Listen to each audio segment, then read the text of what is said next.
സമയം എന്ന് പറയുന്ന സമയത്തെക്കുറിച്ചിട്ട് നമ്മൾ പറയുമ്പോൾ നമ്മുടെ മനസ്സിലേക്ക് ഓടിയെത്തുക ഒരു ക്ലോക്കാണ്, ഒരു ടൈം പീസാണ്, അല്ലെങ്കിൽ ഒരു വാച്ചാണ്.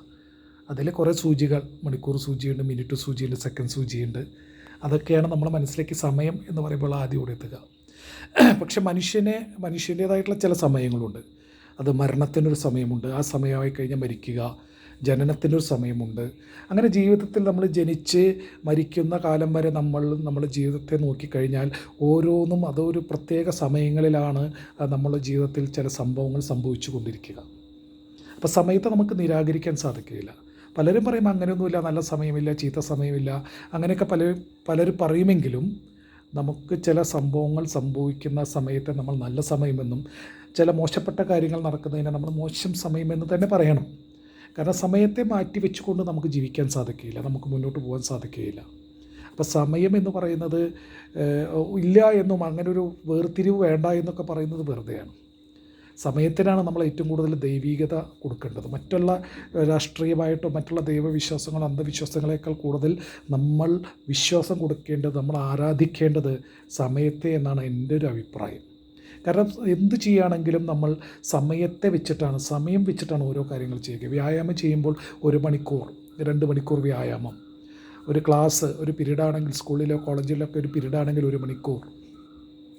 എന്ത് ചെയ്യുന്ന സമയത്തും സമയമാണല്ലോ അതിനൊരു മാനദണ്ഡമാവുന്നത്. അപ്പോൾ സമയത്തെ നമുക്ക് പാടെ നിരാകരിക്കാൻ സാധിക്കുകയില്ല.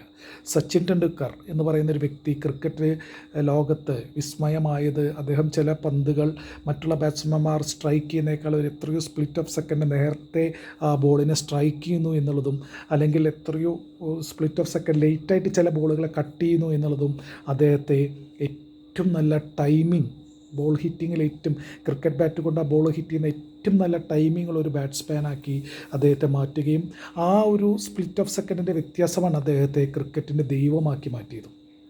അപ്പോൾ സമയം എന്ന് പറയുന്നത് കൃത്യമായിട്ട് അത് ഉപയോഗിച്ച് കഴിഞ്ഞാൽ, ചില പഴമക്കാർ പറയുന്ന പോലെ ബ്രഹ്മമുഹൂർത്തത്തിൽ എഴുന്നേറ്റ് കഴിഞ്ഞാൽ ഏറ്റവും നല്ല ഉയർച്ച ഉണ്ടാവുമെന്നൊക്കെ പറയും. പക്ഷേ ഇന്നത്തെ കാലത്ത് നമ്മൾ എത്രത്തോളം അത് വിജയിച്ച പലരെയും നമ്മൾ ഇൻ്റർവ്യൂകളിലും മറ്റുള്ള പുസ്തകങ്ങളിലൊക്കെ വായിക്കുന്ന സമയത്ത് ആദ്യം നിങ്ങൾ ഉന്നതമായിട്ട് സാമ്പത്തികമായിട്ടും ശാരീരികമായിട്ടും മറ്റെന്തെങ്കിലും വിജയം നേടണമെങ്കിൽ ഈ ബ്രഹ്മമുഹൂർത്തത്തിൽ എഴുന്നേറ്റ് കഴിഞ്ഞാൽ ആ വിജയം നിങ്ങളെ എത്തിപ്പിടിക്കുക തന്നെ ചെയ്യുമെന്നുള്ളതാണ് വിജയിച്ചവർ നമ്മളോട് പറഞ്ഞിട്ടുള്ളത്.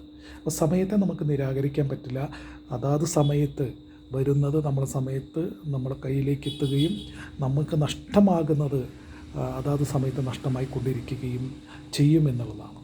അപ്പോൾ സമയത്തെയാണ് നമ്മൾ വിശ്വസിക്കേണ്ടത്, സമയത്തെയാണ് നമ്മൾ ദൈവികമായിട്ട് കാണേണ്ടത്, സമയത്തിനനുസരിച്ച് തന്നെയാണ് നമ്മുടെ ജീവിതം ചിട്ടപ്പെടുത്തേണ്ടത്.